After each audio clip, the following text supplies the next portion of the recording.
Hello there, David Thompson here from the worldoftech.net, and in this video I'll be taking a look at the Nokia X6.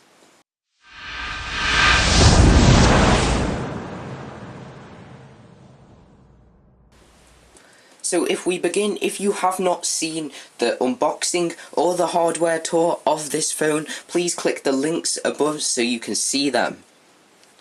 Beginning the review, the Nokia X6. You can grab this in shops now from around about £200-ish. If you look around, you will get it for different prices. That is for the 8GB model only. Here, currently, I have the 32GB model, which is worth a lot more. You will be paying a lot more money for the higher capacity phone.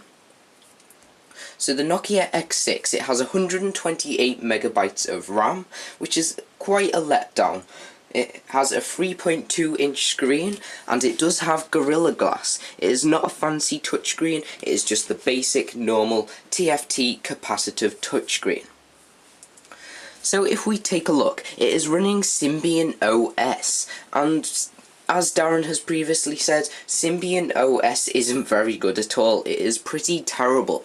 It doesn't make the most of this great hardware Nokia provide. If they put a different operating system on, I would happily go out and buy one of these phones, as the hardware quality is just untouchable.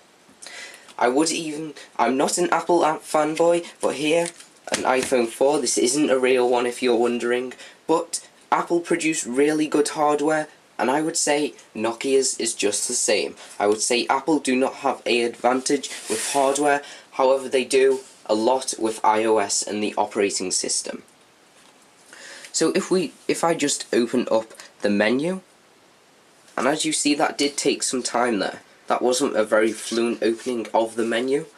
And of course this phone has an accelerometer, so you can turn it around like that. But you do wait quite a while when turning it around to get your second menu up here, or the same one but in landscape mode. So I'm not impressed just with the fluency of the operating system. It really does need touching up. It feels like a beta operating system, or something you would put on a phone a long time ago. So if we just take a look at the gallery, as you see, that was quite laggy, and that took a while to open up there.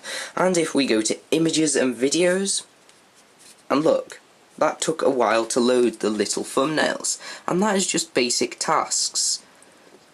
You will notice it crashes a lot with this operating system, and I wouldn't blame that on the hardware of the phone. That is completely the fault of the operating system.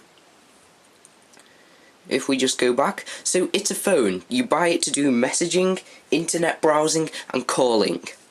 When it comes to internet browsing, you can connect it to your Wi-Fi network or use the 3G network. As I am out of my Wi-Fi network, I cannot show the internet, but it is quite a poor experience. It is fast, but you can't pinch to zoom. It just doesn't work.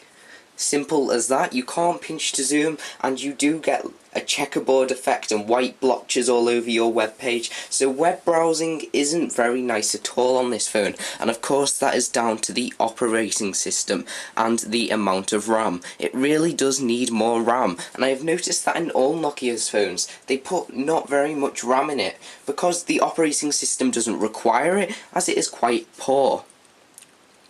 So if we go to compose a message here, and as you can see, it looks pretty nice, but when you touch to compose your message, you get this horrible keyboard, which is right in your face, and it is quite hard when composing a message. You have this teeny little space to read your message, and it isn't very nice. So once you've composed your message, you can then go ahead and send it and select anyone from your contacts or manually enter in the number. But I did have to go all around the houses just to add in someone from my contacts, as it wasn't the natural thing to do. It was expecting you to put in the number, and I would expect that to take me right to my contacts, not to put in a number. So it isn't the best. When you're in a call, sound quality is amazing. It really is good sound quality, it is good. But the speaker quality, I have got to say, I am very impressed with the speaker quality. Unlike other phones here, you have two speakers here, Of course you have one there for when you're in a call, and the sound quality is really unbeatable. It is better than the iPhone and any other smartphone or mobile phone I have ever got my hands on. It really is. You will not need an external speaker when playing music. You will not need any of that stuff, as it is that good. I am now going to show you an example of when someone calls and what the sound quality is like and if you can hear it.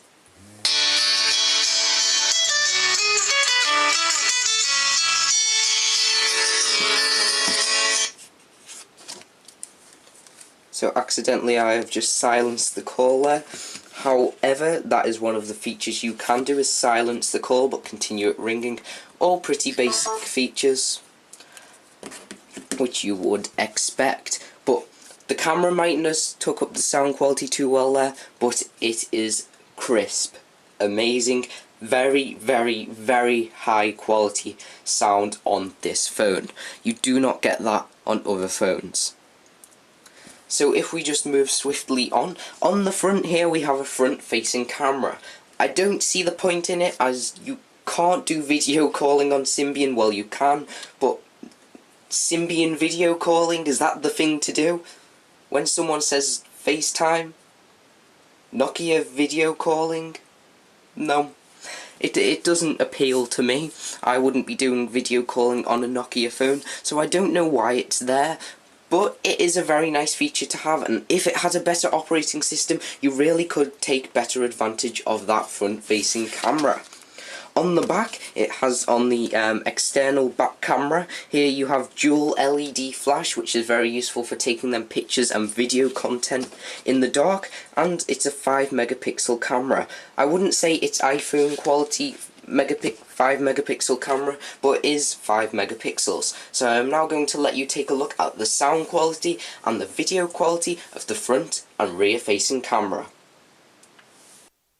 So here is the indoor test of the Nokia X6. It is to be the Nokia X6 video and sound quality indoors. So if we just pan around, you can see lots of stuff. The Nokia X6 box. So the quality isn't too bad. It's a 5 megapixel camera, and if we just zoom in here, so this is what the zoom is from a distance, and there's serious grain and pixelation here, so it's no good for getting shots from far away and zooming up. As you can see, you can just about make out these parts on this motherboard here. If we just zoom out, there's a Nokia X6 box, some schoolwork and a pile of motherboards, products, etc. If we just take a look around, go into the room here, we just have my iMac set up here. So the sound quality, if I just move my hands around the phone, so I'm not covering the microphone but I am covering the camera, isn't too bad. So we'll just switch over to the second camera now.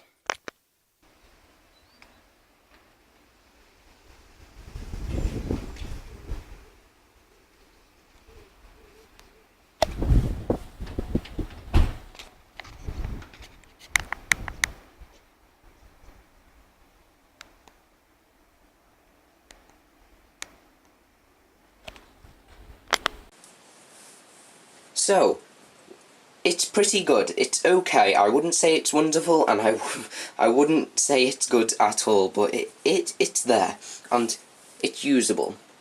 You will expect to get up to 11 hours 30 minutes talk time here, or up to 6 hours on 3G talk time, and up to 420 to 450 hours of standby time, which I've got to say it's a pretty good battery life for a smartphone, as some smartphones these days do tend to eat the battery life, and it does charge up pretty quickly via the port on the top there. You just plug it in, easy as, and it charges up. So in the hardware tour I mentioned unlocking the phone, and it's another feature I love about this phone. You just slide your finger down across the side of the phone on this retractable button here, and it unlocks the phone.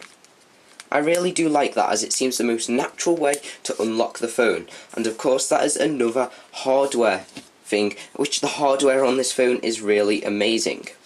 The ergonomics, as I also said in the hardware tour, are really good, as it is curved, so when you're in a long call, the sound quality is good, and also you're not going to be getting a sore hand like with other phones here when you're holding them. It really is comfortable when using the phone, but of course the curve comes with a disadvantage, as if you look at the thicknesses compared to the iPhone 4 here, it is a very thick phone indeed. It's not thin at all.